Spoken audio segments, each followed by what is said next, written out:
फिर एक बार मैं परमेश्वर का धन्यवाद देता हूँ इस मौके के लिए।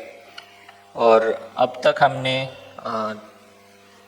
पुराने नियम से जो न्यायों का किताब था वहाँ तक हमने देखा, और अब हम रूत, ये जो छोटा सा किताब है और एक स्टोरी है, उसके बारे में आज हम देखेंगे। और रूत की स्टोरी, अगर आपने सोचा रहेगा कि क्यों बाइबल में है, मतलब इतने अलग अलग हम कैरेक्टर देखते हैं और एक इज़राइल की कहानी हम देखते आए हैं। यहोशुआ की स्टोरी हमने देखी, शमशोन वगैरह उनकी स्टोरी हमने देखी, जो लीडर थे, बड़े बड़े लीडर थे इज़राइल में। फिर रूत की कहानी क्यों बीच में डाल दी गई है? आपने विचार किया है क्या कभी? और फिर बाद में हम देखते हैं शमूएल, वो भी एक लीडर था, वो भविष्यवक्ता था। लेकिन रूत एक साधारण स्त्री है, और वो भी इज़राइल की भी नहीं है। वो स्त्री वो मोआब देश की है, जो इज़राइल में नहीं आता, इज़राइल से दूर है, और मोआब देश से वो स्त्री है। तो उसकी कहानी क्यों लिखी गई है? तो इसका उत्तर हमें, आपको अगर नहीं मालूम रहेगा तो रूत के 4 अध्याय में हम देखते हैं।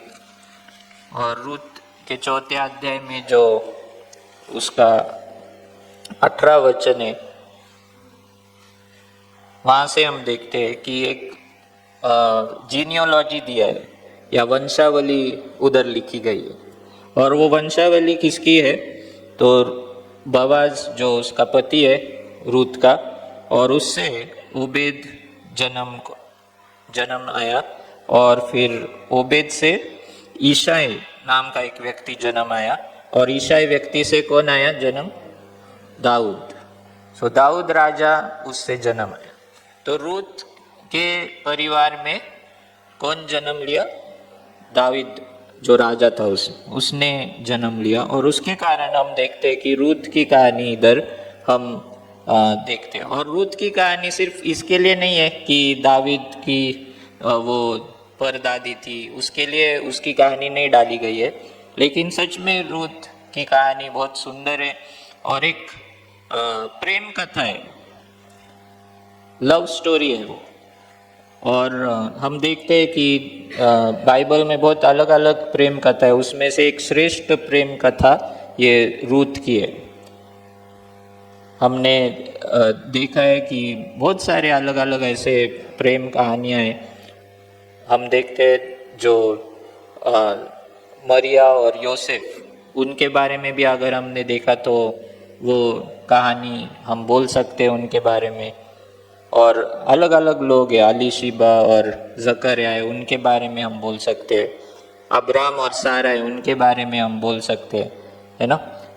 और ये प्रेम कहानी, मैं ये नहीं कहूँगा कि ये बोआज और रूत के बारे में, लेकिन ये प्रेम कहानी रूत और उसकी जो सास थी, सासू माँ थी नामी, उसके बारे में। तो ये प्रेम कहानी बिल्कुल अलग है। ये एक पुरुष और स्त्री के बीच में की प्रेम कहानी मैं नहीं कह रहा हूँ, लेकिन एक स्त्री और स्त्री के बीच में की प्रेम कहानी मैं वो बताने वाला हूँ। और ये भी बहुत अजीब बात है कि वो दोनों स्त्रियाँ कौन थे? तो सास और बहू थे। कौन थे वो? सास और बहू। और उनकी ये प्रेम कहानी हम देखते हैं। और परमेश्वर इस रीति से इस कहानी को लिख रहा है और हमको दिया है, ताकि हम प्रेम क्या है, सच्चा प्रेम क्या है, वो हम सीख सकें। तो मैंने आपको बता दिया कि रूत की कहानी क्यों है यहाँ पे। ऐसे बहुत सारे लोग रहेंगे, उनकी कहानियाँ नहीं बताई होगी, लेकिन रूत को इधर महत्व मिलता है क्योंकि वो दाऊद से रिलेटेड है। लेकिन हमको सच में धन्यवाद देना चाहिए कि ऐसे स्त्री की कहानी हम अनुभव कर सके और देख सके, और बाइबल में उसका उदाहरण, एक श्रेष्ठ प्रेम का उदाहरण हम देख सके। तो रूत का अगर हम स्टोरी देखेंगे तो शुरुआत मैं करूँगा तो उसका फैमिली से,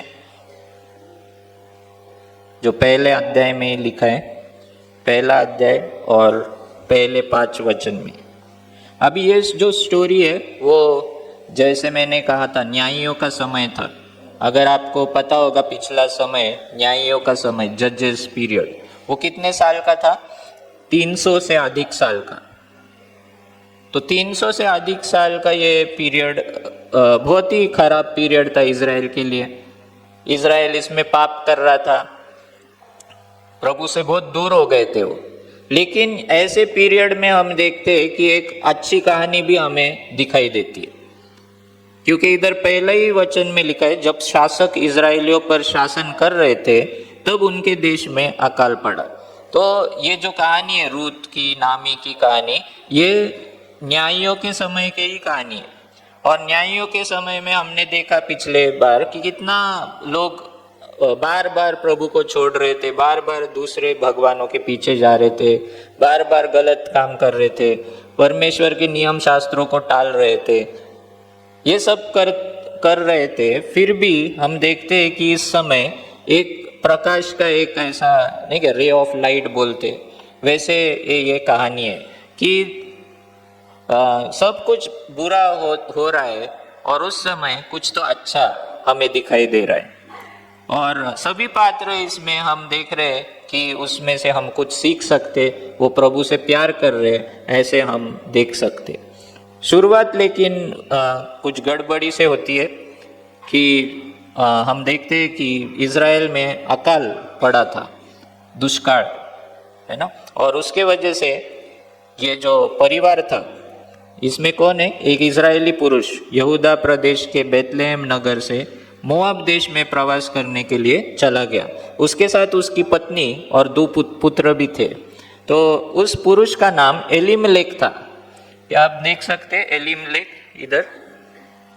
और एलीमलेक और नामी उसकी पत्नी और उसके 2 बच्चे थे, उनका नाम किलियोन और महलोन। ठीक है, किलियोन और महलोन। तो एलीमलेक पुरुष है, उसकी पत्नी नामी है और उनके 2 बच्चे, 2 पुत्र, महलोन और किलियोन। और वो मोआब देश में क्यों गए? क्योंकि अकाल पड़ा था। और उसके बाद उन्होंने उधर जाके 2 मोआबी स्त्री उन्होंने ब्याह में कर ली। तो महलोन ने रूत के साथ शादी किया और किलियोन ने अर्पा के साथ शादी किया, ऐसा हम देखते हैं। लेकिन बाद में हम क्या देखते हैं? कुछ समय बाद ही, तीसरे वचन में, कुछ समय बाद नाओमी के पति एलीमलेक की मृत्यु हो गई और वह अपने दोनों पुत्रों के साथ रह गई। उसके पुत्रों ने मोआबी जाति की स्त्रियों से विवाह कर लिया। उनमें से एक का नाम ओर्पा था और दूसरी का नाम रूत था। नाओमी और उसके पुत्र प्राय 10 वर्ष वहाँ रहे। तत्पश्चात नाओमी के दोनों पुत्र महलोन और किलियोन दोनों की मृत्यु हो गई। वह अपने पति और दोनों पुत्रों से वंचित हो गई। नाओमी में मोआब देश में यह सुना कि प्रभु ने अपने लोगों की सुधि ली है और स्वदेश में अच्छी फसल हुई है, इसलिए वह अपनी दोनों बहुओं के साथ मोआब देश से स्वदेश लौटने के लिए तैयारी करने लग गई। तो आपको समझ में आया कि सब पुरुष जो थे, सब पुरुष मर गए। एलीमलेक मर गया, महलोन और किलियोन भी मर गए। अभी कौन बचा है? सिर्फ स्त्री बचे। एलीमलेक की पत्नी नामी और उसके 2 जो बहू है, अर्पा और रूत। तो तीनों स्त्रियां बच गई है। और फिर 10 वर्ष वो मोआब में थे। और उसके बाद नामी को ऐसे खबर मिलती है कि उसके देश में वापस अभी फसल उग रही है, उधर खाना मिल रहा है। उसके लिए अभी वो डिसाइड करती है कि अभी मैं उधर चली जाऊंगी।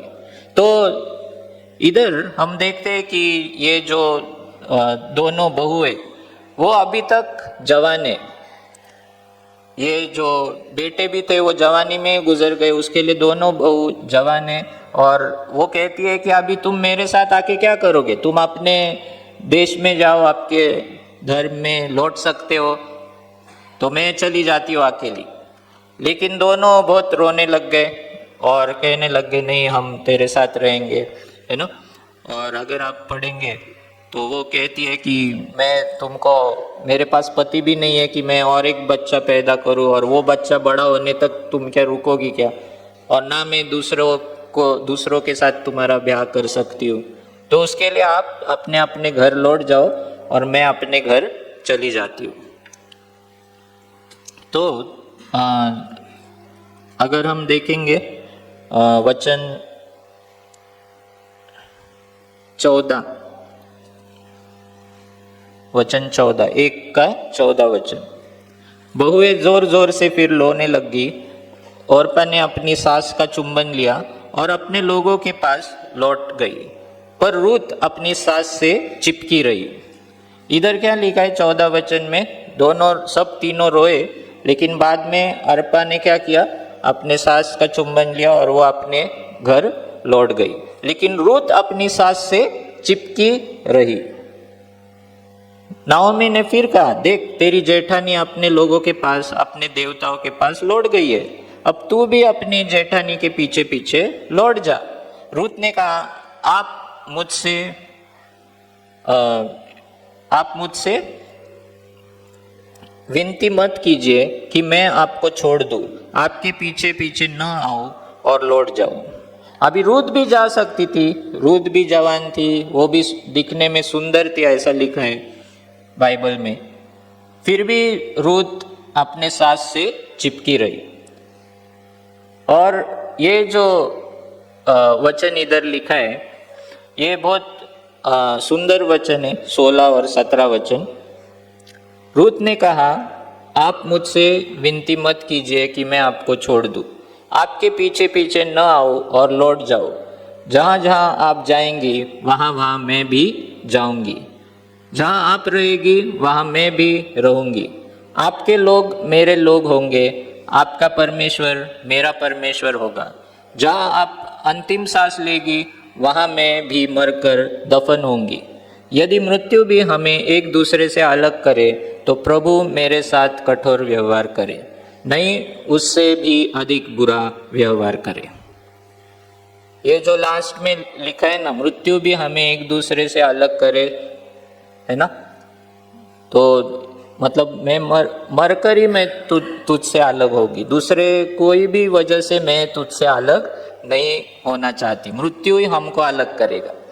ये वचन है ना, कौन देता है, पति और पत्नी जब शादी के समय रुकते हैं ना तभी देते एक दूसरे को, कि मृत्यु ही हमको एक दूसरे से अलग करेगा। लेकिन इधर कौन दे रहा है ये वचन, एक सास और बहू एक दूसरे को दे रही है। और इससे हमको पता चलता है कि उनका प्रेम कितना ज़्यादा था। और रूत को कुछ फायदा ही नहीं था, वो अपने घर लौट सकती थी।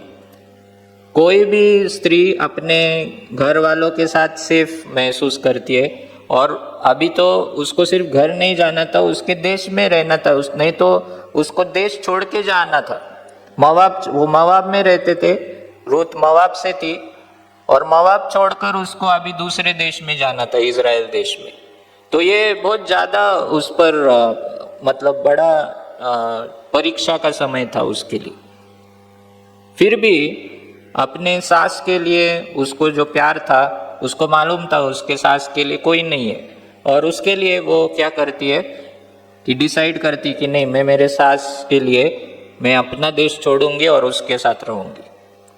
उधर क्या होगा, कैसे लोग मुझे देखेंगे, मेरा भविष्य क्या होगा, मेरी शादी होगी क्या नहीं, कुछ भी वो सोच नहीं रही है, सिर्फ अपने सास के बारे में सोच रही है वो।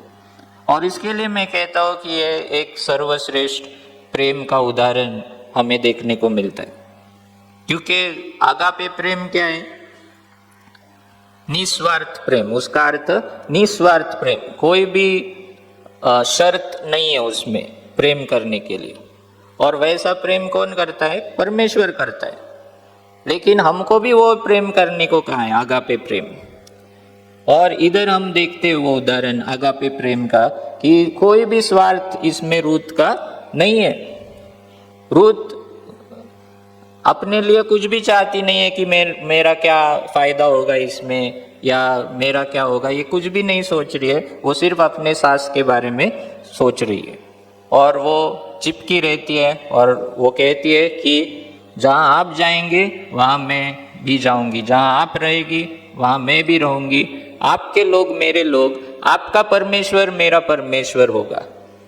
इधर हम देखते हैं कि वो अपने जो मवाबी जो देवता थे उनको छोड़कर वो कहाँ आ रही है, यावे के पास आ रही है, इज़राइल के परमेश्वर के पास आ रही है और वो कह रही है कि आपका परमेश्वर मेरा परमेश्वर होगा और जहाँ आप अंतिम सांस लेगी वहाँ मैं भी मरकर दफन होंगी और मृत्यु भी हमें एक दूसरे से अलग करे तो प्रभु मेरे साथ कठोर व्यवहार करे। ये वचन दे रही है, वो करार कर रही है उसके साथ और करार के साथ वो वचन दे के कह रही है कि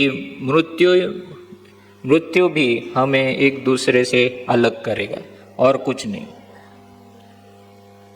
तो हम देखते हैं कि true love cares for others, जो सच्चा प्रेम है ना वो दूसरों की चिंता करता है और सच्चा प्रेम बदले में मुझे क्या मिलेगा ये कभी सोचता नहीं है। हम सब है ना स्वार्थ से प्यार करते हैं, हमको कुछ तो भी मिलेगा, हमारा कुछ तो भी फायदा है क्या उसमें, ये सब सोच के हम प्यार करते हैं। लेकिन यहाँ पे रूथ दिखा रही है हम सबको कि सच्चे प्रेम में कोई अपेक्षा हमें नहीं रहती है। कोई भी अपेक्षा नहीं करते हुए जब हम प्यार करते हैं तो परमेश्वर भी उसको नोटिस करता है, परमेश्वर भी ध्यान देता है। हम देखते हैं कि रूथ ये मोआब देश से थी और मोआब देश ये मतलब परमेश्वर के नज़र में बाइबल में लिखा है कि मोआब देश के लोगों को मेरे तंबू के पास भी भटकने मत दो, ऐसा लिखा है, क्योंकि उन्होंने जो कृत्य किए थे उसके वजह से परमेश्वर उनसे गुस्सा हुआ था। लेकिन जब भी कोई व्यक्ति कितना भी वो शापित हो, कितना भी परमेश्वर उस पर गुस्सा हो, लेकिन अगर वो व्यक्ति विश्वास रखता है और वो प्रभु की ओर मुड़ता है तो परमेश्वर उसका पीछे का जो कुछ रहेगा वो सब भूल जाता है। परमेश्वर उसको क्षमा करता है और परमेश्वर उसकी कृपा उस पर करता है। रूथ वैसे ही थी। रूथ अगर वापस मोआब में ही रहती थी तो परमेश्वर का कोप उस पर हमेशा रहता था। लेकिन जब उसने परमेश्वर की ओर वो मुड़ी, उसने कहा कि मैं तेरे साथ रहूंगी और तेरा परमेश्वर मेरा परमेश्वर रहेगा। जब उसने ये डिसाइड किया तो परमेश्वर ने भी उसके तरफ ध्यान दिया, परमेश्वर ने उसके ऊपर कृपा की। वो जानती नहीं है कि क्या होगा, अभी तक सब सस्पेंस है, लेकिन वो डिसाइड करती है कि मैं अपने सास के लिए, उसको संभालने के लिए मैं उसके साथ जाऊंगी और वो इज़राइल चली आती है। वो कहाँ पर आती है? बेतलेहम में, क्योंकि बेतलेहम उनका गांव है और वो बेतलेहम गांव में वो चले आते हैं। जब वो उधर आते तो दूसरा अध्याय हम देखेंगे, हम ये भी पढ़ेंगे वचन 19 और 20। वे दोनों चलते चलते बेतलेहम नगर में आई। जब उन्होंने बेतलेहम नगर में प्रवेश किया तब उनके कारण पूरे नगर में हलचल मच गई। स्त्रियों ने पूछा, क्या यह नाओमी है? नाओमी ने उनसे कहा, कृपा कर मुझे नाओमी मत कहो, बल्कि मुझे मारा कहो। ओके। और उधर लिखा है मराठी में, ती त्यास म्हणाली मला नामी म्हणू नका. नामी म्हणजे मनोरमा. मनोरमा पंडिता रमाबाईच्या मुलीचं नाव होतं. आणि नामी मतलब क्या? तो प्लेजेंट, मनोहर, ऐसा उसका नाम था। लेकिन वो क्या कह रही है लोगों को?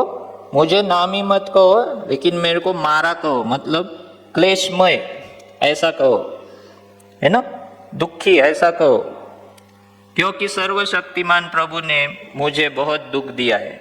मैं हरी भरी गृहस्थी के साथ परदेश गई थी, पर प्रभु ने मुझे खाली हाथ स्वदेश लौट लाया। जब प्रभु ने ही मुझे दुखिया बनाया है, सर्वशक्तिमान प्रभु ने मुझ पर विपत्ति ढाई है, तब क्यों तुम मुझे नामी कहते हो? तो मुझे नामी क्यों कहते हो? मैं भरी हुई यहाँ से गई थी, वापस आई तो अकेली आई हूँ, कुछ भी नहीं है मेरे पास। तो यो नाओमी अपने मोआबी बहू रूत के साथ मोआब देश से लौटी, और जौ की फसल की कटनी के आरंभिक दिन थे तो जब नाओमी और रूत ने बेतलेहम नगर में प्रवेश किया। और जब वो वहां पर आई तब क्या हो रहा था? मराठी में लिखा है याप्रमाणे नामी आपली सून मोआबी रूत हिला घेऊन मोआब देशातून परत आली, त्या दोघी बेतलेहमात आल्या तेव्हा सातूच्या हंगामास आरंभ झाला होता। मतलब कटनी का समय था, उस समय ही वो उधर आए। तो ये समय भी परमेश्वर ये सब देख रहा है, बैकग्राउंड में परमेश्वर है, और ये कटनी के समय ही वो उधर लौट आए। और कटनी के समय आने के कारण हम देखते हैं कि अगले चैप्टर में हम देखते हैं कि नाओमी के पति का एक रिश्तेदार था, उसका नाम बोआज था। उसके पास अपार धन संपत्ति थी, वह एलीमलेक के परिवार का था। मोआबी रूत ने नाओमी से कहा, खेत में सीला बीनने के लिए मुझे जाने दीजिए। सीला बीनने के लिए म्हणजे मराठी मध्ये लिहिले सर्वा वेचायला। तो वो क्या रहता है? तो इधर ये फोटो में आप देख सकते कि जब कटनी करते हैं तो थोड़ा थोड़ा जो बच जाता है खेतों में वो उठा रही है। ओके, तो जो कटनी के समय थोड़ा थोड़ा एक एक चीज नीचे गिरता है उसको सीला बीनना कहते, तो वो कर रही है। तो गरीब लोग, ये भी एक नियम था व्यवस्था विवरण में कि जो विधवा है, जिनके पास जो गरीब है, जो अनाथ है, वो लोगों के लिए परमेश्वर ने ये नियम बनाया था कि जब खेतों में कटनी होगी तो जो विधवा लोग हैं उनको ये उठा सकते, वो उनको वो दान कर सकते। तो रूत उधर जाती है, और किसके खेत में जाती है? वो बोआज के ही खेत में। अभी इधर भी उसको मालूम है क्या बोआज कौन था? बोआज ये नामी का एक रिश्तेदार था। ओके, ये सब उसको कुछ मालूम नहीं, लेकिन रूत खुद जब ये कहती है अपने सास से कि देख, मैं सीला बीनने के लिए मुझे जाने दीजिए, जो फसल काटने वाला मुझ पर कृपा दृष्टि करेगा उसके पीछे पीछे मैं सीला बीनूंगी। नाओमी ने उससे कहा, जा मेरी पुत्री, और रूत चली गई। इधर भी हम देखते हैं कि रूत ने खुद ने डिसीजन लिया है ना। उसने ऐसा सोचा नहीं कि अभी मैं आ गई और बैठूंगी इधर, मैं कहाँ जा सकती हूँ, ये नया देश है। लेकिन रूत ने क्या किया? खुद इनिशिएटिव लिया, खुद ने कहा कि नहीं, मैं जाऊंगी, मैं काम करूंगी, मैं मेरे सास की मदद करूंगी। और वो खुद कहती है कि मुझे जाने दो और ये काम करने दो। और नामी कहती है ठीक है, जाओ। और आता रूत तीसरा वचन, दूसरा अध्याय तीसरा वचन, आता रूत चली गई, वो फसल काटने वाले के पीछे पीछे सीला बीनने के लिए खेत में आई। संयोगवश रूत खेत के उस भाग में सीला बीनने लगी जो एलीमलेक के संबंधी बोआज का था। बोआज बेतलेहम नगर से आया, उसने फसल काटने वालों से कहा, प्रभु तुम्हारे साथ हो। उन्होंने उत्तर दिया, प्रभु आपको आशीष दे। बोआज ने रूत को देखा तो अपने उस सेवक से पूछा जो फसल काटने वालों से काम कर रहा था, वह किस परिवार की लड़की है? तो बोआज उधर आता है खेत पे, और वो नोटिस करता है कि एक नई कोई लड़की दिख रही है खेतों में, और वो पूछता है कि ये किसकी लड़की है? तो सेवक उसे उत्तर देता है, ये मोआब देश की लड़की है, यह नामी के साथ मोआब देश से आई है। इसने मुझसे पूछा, कृपा कर मुझे फसल काटने वालों के पीछे पीछे सीला बीनने और पुलों के पास आसपास की बालें बटोरने की अनुमति दीजिए। इसलिए यह खेत में आई और सवेरे से अब तक निरंतर काम में जुटी है। इसने क्षण भर भी आराम नहीं किया। तो इससे हमको पता चलता है कि रूत ये कष्ट करने वाली स्त्री थी। 7 वचन में लिखा है कि सवेरे से अभी तक उसने काम किया है और उसने क्षण भर भी आराम नहीं किया। फिर बोआज ने रूत से कहा, सुनो। और इधर हम देखते हैं कि वो बाइबल में लिखा है सुनो पुत्री या बेटी। मतलब बोअज ये रूत को क्या कह रहे हैं, क्या पुकार रहे हैं उसको, बेटी या पुत्री। मतलब उनके बीच में बहुत बड़ा अंतर था उम्र का, वो बहुत बड़ा था और रूत जवान थी, तो उसके लिए वो उसको क्या कह रहा है, बेटी कह रहा है। और उसको कह रहा है कि अब तुम्हें दूसरे व्यक्ति के खेत में जाकर सीला बीनने की आवश्यकता नहीं, तुम मेरे इस खेत को छोड़कर मत जाना, तुम भी मेरी सेविकाओं के साथ रहना, जिस जिस खेत में वे फसल काटेंगी तुम उन पर दृष्टि रखना और उनके पीछे पीछे जाना।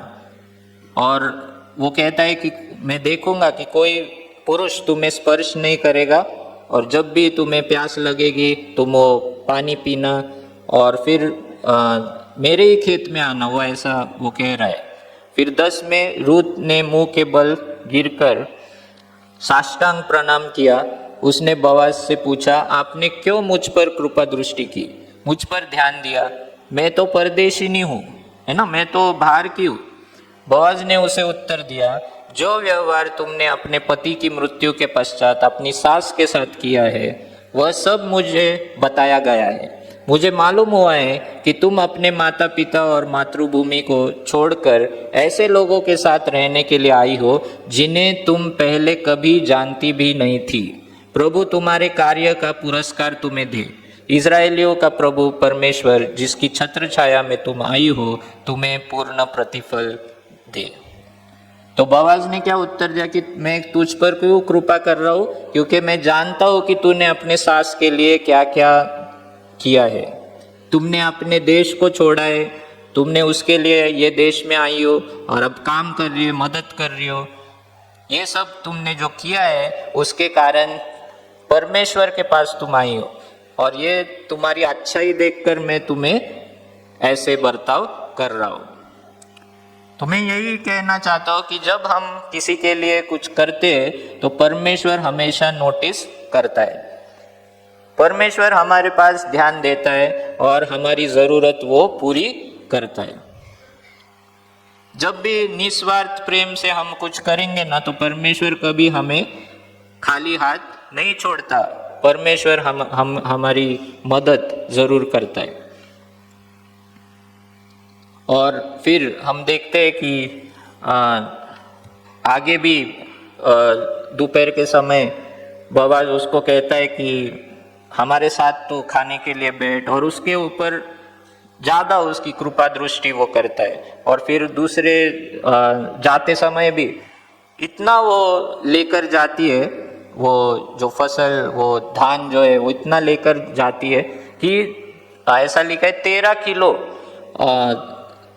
जो वजन होता है उसका, तो इतना वो 13 किलो एक ही दिन में वो सीला जो वो उठाती है वो इतना लेकर जाती है। और जब वो नामी के पास जाती है उस दिन तो वो देखकर एकदम चौंक जाती है नामी कि ये कहाँ गई थी तू, इतना लाई 13 किलो इतना अनाज तू कैसे लाई, किधर गई थी। और फिर वो कहती है कि मैं तो बोअज के पास गई थी। और अभी ये सब किसने किया है, परमेश्वर ने ही किया है, क्योंकि उसको रूत को नहीं मालूम था कि ये बोअज का खेत है, लेकिन परमेश्वर उसको वहाँ लेकर जाता है। बोअज की भी कृपा दृष्टि उस पर होती है और बोअज उसे कहता है कि आपसे ये कटनी का समय पूरा होने तक मेरे ही खेत में आना, किधर मत जाना। और रोज वो उसके ऊपर ऐसी ही कृपा करने वाला था और ज़्यादा से ज़्यादा अनाज उसको वो देने वाला था। तो ये जब नामी ने सुना तो बहुत वो खुश हो गई और कहा कि परमेश्वर ने हमारे ऊपर कृपा करना छोड़ नहीं दिया है, और बहुत खुश होती है वो नामी। तीसरा अध्याय,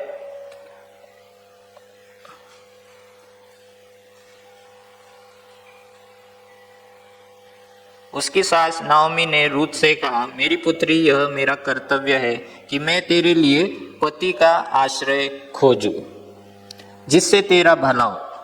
अभी इससे भी हमें पता चलता है कि देखो उनमें दोनों तरफ से प्यार है। रूत को अपनी सास से प्यार है नामी से, और नामी भी अपने बहू के बारे में सोच रही है। वो ऐसा नहीं कह रही है कि मेरे पास ही ये रहेगी, अच्छा काम कर रही है, मेरी मदद कर रही है, लेकिन वो क्या कहती है नामी, उसने कहा मेरी पुत्री यह मेरा कर्तव्य है कि मैं तेरे लिए पति का आश्रय खोजूं जिससे तेरा भला हो। और फिर वो उसे उपाय कहती है कि क्या करना चाहिए। तो बवाज, दूसरा वचन, बवाज जिसकी सेविकाओं के साथ तू काम करती है हमारा कुटुंबी है, वह हमारा रिश्तेदार है। देख वह आज रात को खलियान में जौ की ओसाई करेगा। तू स्नान कर, सिर में तेल डाल और साफ सुथरे वस्त्र पहन। इसके बाद तू खलियान में जाना, परंतु जब तक बवाज खाना पीना समाप्त नहीं कर लेगा तब तक तू स्वयं उसको प्रकट मत करना। जब वह सोने के लिए लौटेगा तब तू उस स्थान को देख लेना जहां वह सोता है। उसके बाद तू जाना और उसके पैरों की चादर उठाकर वहां लेट जाना। तब वह तुझे बताएगा कि तुझे क्या करना चाहिए। तो अब नामी कह रही है कि तू रात को बवाज के पास जा और वो फिर तुझे बताएगा कि वो आगे क्या करना चाहिए। फिर रूत ने नामी से कहा जो आप कहती है वह मैं करूंगी। रूत खलियान में गई, उसने अपनी सास के आदेश के अनुसार कार्य किया। बवाज खा पी चुका था, उसका हृदय आनंद मग्न था। वह सोने के लिए अनाज के ढेर के किनारे आया। रूत चुपचाप आई, वह बवाज के पैरों की चादर उठाकर वही लेट गई। आधी रात को बवाज चौंक पड़ा। उसने पलटकर देखा कि उसके पैरों के पास एक स्त्री लेटी हुई है। उसने पूछा तुम कौन हो? रूत ने उत्तर दिया मैं आपकी सेविका रूत हूँ। कृपा कर अपनी चादर मुझे ओढ़ा दीजिए क्योंकि आप हमारे निकट कुटुंबी है। बवाज ने कहा मेरी पुत्री, यहाँ भी वो पुत्री कह रहा है, प्रभु तुम्हें आशीष दे। तुमने अपनी सास के लिए करुणामय कार्य किया था, अब तुम्हारा यह कार्य उससे श्रेष्ठ है। इधर क्या लिखा है कि तुमने ऑलरेडी अपने सास के लिए एक कार्य किया है, लेकिन ये जो कार्य कर रही है वो उससे भी श्रेष्ठ है, क्योंकि तुमने विवाह के लिए किसी जवान पुरुष को, धनी अथवा गरीब को नहीं चुना। रूत दिखने में भी सुंदर थी और जवान भी थी, तो वो किसी को भी चुन सकती थी, लेकिन बवाज को उसने चुना। और वो कह रहा है कि तुमने कोई धनी या जो जवान है उसको नहीं चुनते हुए मुझे चुना, तो उसके लिए ये कार्य और अधिक श्रेष्ठ है। तो रूत अपने सास के लिए, अपने सास का जो प्रॉपर्टी है वो छुड़ाने के लिए बवाज के साथ वो शादी करने के लिए तैयार हो जाती है।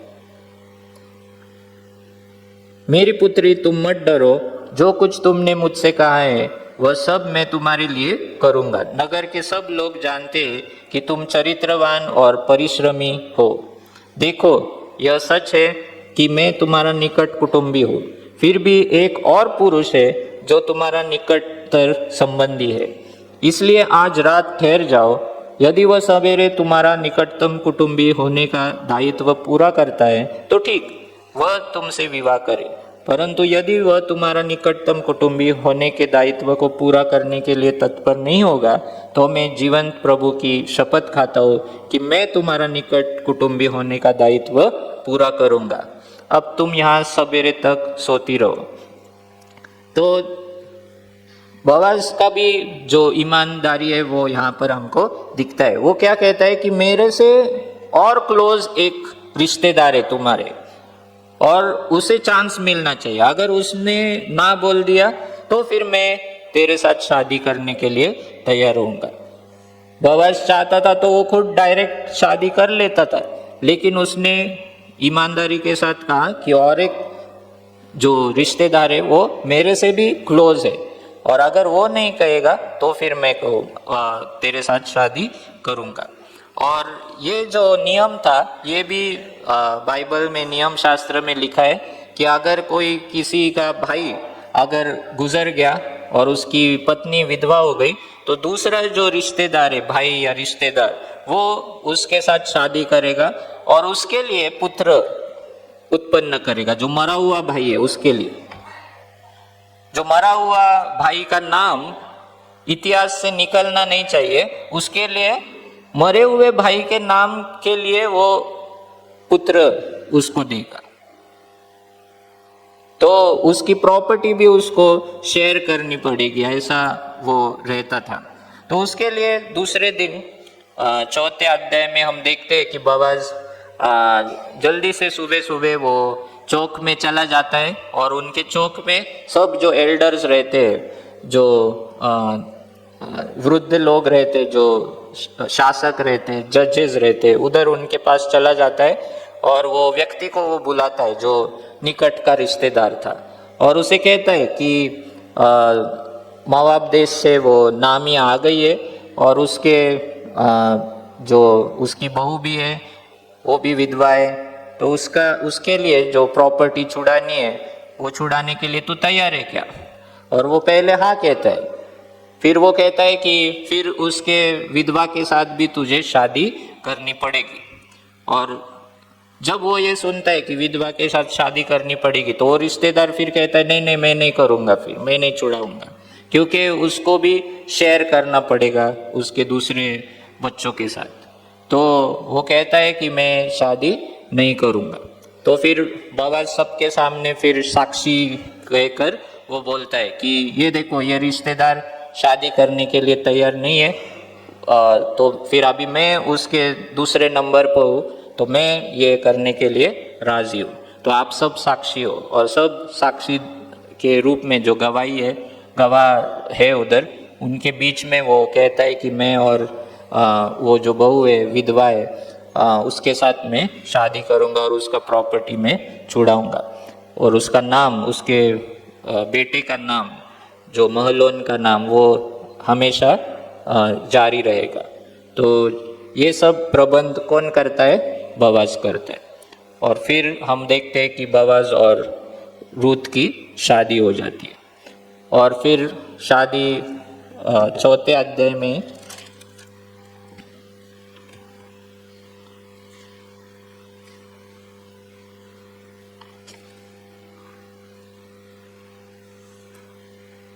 वचन 10 में लिखा है,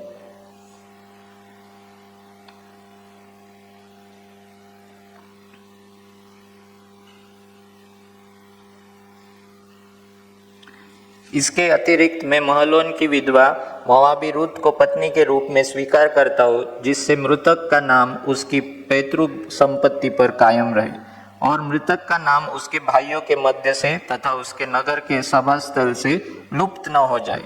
आज आप इस बात के गवाह हैं। नगर के द्वार पर बैठे हुए सब लोगों ने कहा, हम गवाह हैं। वृद्धों ने यह आशीष दी, तुम प्रभु तुम्हारे घर में प्रवेश करने वाली स्त्री को राहेल और लेया के सदृश बनाए, जिन्होंने इज़राइल का घर बसाया था। तुम एप्राता के धन संपत्ति से समृद्ध हो और बेतलेहम नगर में विख्यात तुम्हारे वंश के कारण, जिन्हें प्रभु इस युवती के माध्यम में तुम्हें देगा। तुम्हारा घर पेरेस के समान बने, जिसे तामार ने यहूदा से जन्म दिया था। इस प्रकार बवाज ने रूत से विवाह कर लिया, वह उसकी पत्नी बन गई। बवाज ने रूत से सहवास किया, प्रभु की कृपा से वह गर्भवती हुई और उसने एक बालक को जन्म दिया। स्त्रियों ने नाओमी से कहा, प्रभु धन्य है, उसने तुझे निकटतम कुटुंबी अर्थात एक पोता प्रदान दिया। बालक इस्राएली राष्ट्र में विख्यात हो। बालक तेरे प्राण को संजीव करने वाला, तेरे बुढ़ापे की लाठी हो, क्योंकि उसको तेरी बहू ने जन्म दिया है। वह तुझे प्यार करती है और तेरे लिए 7 पुत्रों से भी बढ़कर है। नाओमी ने बालक को उठाया और उसको अपनी छाती से चिपका लिया। वह स्वयं उसका पालन पोषण करने लगी। पड़ोसी ने बालक का नाम ओबेद रखा। उन्होंने कहा, नाओमी को एक पुत्र उत्पन्न हुआ है। यह बालक ईशय का पिता तथा दाऊद का दादा बना। और इस रीति से हम देखते हैं कि परमेश्वर ने नामी के ऊपर कृपा की, और किसके द्वारा? तो रूत के द्वारा। और रूत अपने सास से वो प्यार कर रही थी, उसके कारण रूत और बवास को जो पुत्र हुआ, और उसके ही वंश में हम देखते दाऊद राजा आया, और दाऊद राजा के वंश में कौन आया? यीशु मसीह आया। तो हम इधर देख रहे हैं चार्ट में कि कैसे यहूदा से ये लोग थे और परमेश्वर ने यीशु के जो पूर्वज थे, है ना, यीशु मसीह जो घराने में पैदा हुआ उसके पूर्वजों में हम देखते हैं कि रूत नाम की एक मोआब की स्त्री थी, है ना। और आप जानते हैं कि बोअज की भी जो माँ थी वो कौन थी? बोअज की माँ जो थी वो भी राहाब वेश्या, जो हमने देखा था यहोशू में, राहाब वो थी, तो वो भी यरीहो की थी। तो राहाब बाहर से थी, ये रूत बाहर से थी, है ना। फिर भी जब उन्होंने विश्वास रखा तो परमेश्वर ने कुछ भेदभाव किया क्या? नहीं। विश्वास जब हम रखते हैं तो आप कौन से भी जाति से हो, ऊंची जाति या नीची जाति या कोई भी आपका कोई भी पास्ट हो, भूतकाल में कितना भी आप बुरे रहेंगे या कितने भी बुरे परिवार से रहेंगे या कितना भी पाप किया रहेगा आपने, कुछ भी होने दो, लेकिन जब आप विश्वास रखकर प्रभु के पास आते हैं तो आपका भूतकाल परमेश्वर मिटा देता है, आपका भूतकाल मिटा देता है और एक नया आशीर्वाद वो देता है। और ये लोगों को, ये रूत को, राहाब को परमेश्वर ने यीशु मसीह के वंशावली में भी स्थान दिया। अगर आप मत्ती 1 पढ़ोगे तो उसमें भी इनका नाम दिया है, राहाब का नाम है, रूत का नाम है ना, ये स्त्रियों का नाम उधर लिखा है। तो हमें ना किसी को भी ऐसे ये नहीं करना है कि अरे ये अलग जात से है या अलग लोग है ना। विश्वास अगर हमारा है तो हम कोई भी रहने दो, ये मनुष्य ने ये सब जाति बनाई है, परमेश्वर के नजर में हम एक ही है, सिर्फ पुरुष और स्त्री। लेकिन जो भी लोग कैसा भी हमें देखे, लेकिन हम जब विश्वास करते हैं ना तो परमेश्वर हमें पास लाता है और उसका नाम और उसकी आइडेंटिटी, उसकी पहचान हमें वो देता है। हमको भूल जाना चाहिए हमारा भूतकाल, क्योंकि हम मसीह है और मसीह में जो आशीर्वाद है और जो पहचान है, हम उसके बच्चे, हम उसके पुत्र और पुत्री हम बन जाते हैं। दूसरी बात हम क्या सीखते हैं कि जैसे इधर हम देखते हैं कि सास और बहू में जो प्यार था, है ना, वो हम देखते हैं कि कितना गहरा प्यार था। और जब परमेश्वर ऐसे निस्वार्थ प्रेम जब हम किसी के साथ करते हैं तो परमेश्वर वो नोटिस करता है, परमेश्वर देखता है, उसके पास ध्यान देता है और वो प्यार को वो कभी उसका प्रतिफल दिए बिना वो बैठेगा नहीं। परमेश्वर हमेशा उसको वो रिवॉर्ड ज़रूर देता है किसी को भी, और कोई भी रिश्ता हो वो। तो अगर हम वो रिश्ते को हम अच्छी रीति से पूरा करेंगे ना तो परमेश्वर ज़रूर हमको भी आशीषित करेगा। और उसके लिए मैं कहता हूँ कि ये एक सर्वश्रेष्ठ प्रेम कहानी है, एक स्त्री और स्त्री के बीच में, क्योंकि इसमें निस्वार्थ प्रेम और प्रभु जैसा प्यार करता है ना, उसकी झलक हमें ये रिश्ते में मिलती है। और यही प्रेम प्रभु की अपेक्षा है कि हम सब भी एक दूसरे के साथ करें, ये निस्वार्थ प्रेम। और जब हम वो करेंगे तो प्रभु की आशीष जैसे रूत को मिली वैसे हम सबको भी मिलेगी। तो मैं आशा रखता हूँ कि ये किताब से हम सबको आशीष मिली है और एक सर्वश्रेष्ठ प्रेम का उदाहरण हम इसमें देखते हैं।